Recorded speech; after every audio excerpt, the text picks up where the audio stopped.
Tapi dulu begini, ada kisah begini. Ada suami istri yang baru saja nikah. Kemudian istrinya bilang begini, Mas kita kan udah nikah, jadi kita catat aja ya, kita kasih kelemahan-kelemahan kita tuh apa saja. Nanti biar kita yang bisa memperbaiki gitu. Dikasih tuh suaminya kasih satu lembar kosong, nanti saya lembar kosong. Nanti kita nulisnya di ruangan yang berbeda, saya nulis di kamar, saya nulis di dapur, nanti abang nulisnya di kamar. Akhirnya benar ditulis, istrinya tuh buahnya mengendurkan baru beberapa nikah. Istrinya nulis macam-macam itu. Suaminya ngiler kalau tidur, kok ditulis semua nih. Ini kalau tidur itu awalnya di pinggir menghadap ke barat, akhirnya setelah itu beberapa menit kemudian kepalanya jadi di selatan. Pokoknya ditulis kelemahan-kelemahan suaminya itu. Nah, dia bilang, Mas, Bang, udah selesai belum nulisnya gitu? Sudah gitu, kata suaminya. Terus kita bacain ya Bang, dibacain itu. Pertama bacain betul tuh, istrinya tuh bacain kelemahan-kelemahan suaminya itu. Kemudian suaminya nangis saja tuh, ada 54 kelemahan suaminya itu yang harus diperbaiki itu. Satu dia nangis saja. Bang, jangan nangis segitulah. Ini kan kita nanti biar saling bisa memperbaiki. Iya, ya nggak apa-apa, teruskan aja, teruskan aja. Nah, sekarang giliran Abang sudah selesai nih 54, sekarang Abang yang bacain kelemahan-kelemahan saya, nanti saya rubah gitu. Saya nggak bisa baca. Gitu. Kenapa nggak bisa baca? Saya nggak bisa nulis. Ternyata suaminya tuh nggak nulis, suaminya itu kosong gitu. Loh kenapa nggak nulis, Bang, kenapa gitu? Kita itu bertemu dari keluarga yang berbeda, kita latar belakangnya berbeda, pendidikan kita berbeda, dan saya tidak sempurna. Maka saya pun juga menyadari jika ada kelemahan-kelemahan dari kamu, wahai istriku, saya juga akan menerima dengan lapang dada sambil kita nanti benahi bersama-sama. Tidak perlu saya tulis satu persatu. Nah setelah kayak gitu istrinya juga nangis akhirnya itu, dan mereka berpelukan. Maafkan saya ya Bang, gitu Mbak. Jadi pokoknya karena ini udah catin, tinggal qabil tu nikah haha saja, ya pokoknya itu. Nah, pokoknya tidak ada kehidupan yang sempurna. Kita itu sebagai laki-laki tidak setampan Nabi Yusuf alaihissalam, tidak sekaya Abdurrahman bin Auf, kita itu tidak setegas Nabi, tidak setegas Umar bin Khattab, kita itu juga tidak secerdas Ali bin Abi Thalib.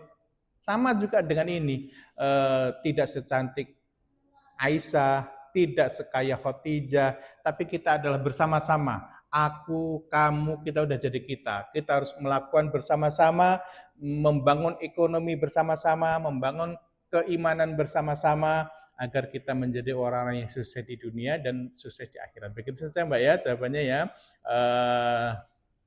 Tapi kalau jawaban yang nanti setelah kita nikah boleh. Pertanyaannya nanti saya jawab. Kalau ini karena ini pertanyaannya kan dulu sebelum ketemuan, ini sudah ketemuan semua. Jadi seperti itu. Dan bercita-citalah setinggi-tingginya dalam dunia pernikahan ini. Baik cita-cita akhirat maupun cita-cita dunia. Jangan takut. Nggak usah kalian mikir, saya mustahil lah kalau saya punya impian kayak gini. Enggak. Yang akan mengabulkan cita-cita kita itu Allah Subhanahu wa Ta'ala. Memang orang tua saya itu dulu begini, Min, kalau kamu punya keinginan, jangan terlalu molok-molok. Nanti kalau jatuh itu sakit, kata orang tua saya. Guru saya, Pak Kiai saya bilang gini, Min, kalau kamu punya cita-cita setinggi-tingginya, bercita-citalah, berkeinginanlah setinggi langit. Karena nanti kalau kamu harus jatuh, kamu akan jatuh di antara bintang-bintang. Begitu kata guru saya. Oh, saya lebih mantap guru saya berarti. Cita-citanya adalah setinggi-tingginya. Begitu. Terakhir, boleh saya cerita? Terakhir ya, kalau nggak ada pertanyaan. Begini Mbak, di Jawa, di daerah terpencil, itu ada seorang remaja yang sangat miskin waktu itu. Dulu orang tuanya sebenarnya kaya, karena ada sesuatu hal orang tuanya itu nggak lulus SD, sehingga dia tuh sering ditipu atau gimana dengan saudara-saudara jauhnya itu, sehingga hartanya habis. Si remaja ini, dia itu selalu jadi hinaan orang. Bahkan pamannya sendiri itu mengatakan begini, ini anak tidak akan susah cari jodohnya. Tidak ada yang mau karena saking miskinnya. Tetapi anak ini nggak pernah marah. Dia itu sering datang ke bukit. Di bukit itu kan ada awan-awan bagus di Jawa itu. Dia bilang gini, ya Allah, Engkau menciptakan kabut-kabut begini indahnya saja mampu, apalagi kalau hanya membuat saya kaya, pasti Engkau bisa. Kata anak ini. Kalau dia pas malam hari, dia bilang ngelihat bintang-bintang di angkasa itu, dia bilang gini, ya Allah, Engkau bisa menciptakan ribuan miliaran bintang kerap-kelip indah seperti ini saja bisa. Apalagi kalau hanya mengeluarkan saya dari kemiskinan, pasti bisa.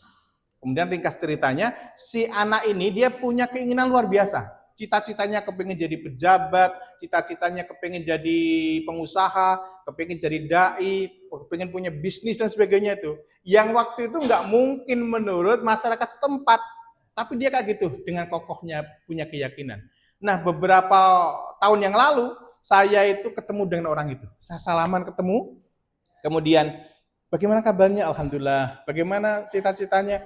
Alhamdulillah sebagian sudah terlaksana. Saya itu dulu bercita-cita ingin jadi pejabat. Saya pernah jadi anggota DPR. Dia bilang gitu. Saya punya bisnis dari kerajinan sampai kuliner. Saya punya lembaga pendidikan gitu. Saya juga jadi dai. Saya pernah ngisi seminar di mana-mana. Masya Allah, alhamdulillah gitu. Pokoknya salaman tuh. Dan saya kaget bukan main. Ternyata orang itu adalah saya sendiri. Ternyata orang itu adalah saya sendiri. Ini saya bukan pamer ya. Artinya, kenapa saya berada di sini padahal saya orang Jawa? Apa coba? Jawaban jujurnya apa? Karena saya tidak makmur di Jawa. Benar nggak? Kalau jawaban jujur kan gitu ya. Karena saya dulu di sana nggak mapan, makanya saya merantau di sini. Nah begitu. Semuanya itu punya masa lalu. Dan Allah yang akan mengabulkan. Pohon-pohon karet yang sekarang besar itu dulunya hanya biji kelatak saja. Hujan yang deras banget itu awalnya dari gerimis-gerimis saja. Tsunami itu hanya dari gelombang-gelombang kecil awalnya. Betul apa betul? Nah kita, orang-orang yang besar itu awalnya juga dari kecil. Makanya saya kasih nih terakhir, kunci kegagalan saja. Jangan kalau kunci kesuksesan banyak, termasuk yang tadi saya sampaikan itu kan kunci-kunci kesuksesan dalam membangun rumah tangga. Kunci kegagalan itu hanya satu. Ini yang harus ingat-ingat. Kunci kegagalan adalah, coba bersama-sama, kunci kegagalan adalah, bersama-sama, kunci kegagalan adalah istirahat sebelum lelah. Begitu kunci kegagalan itu.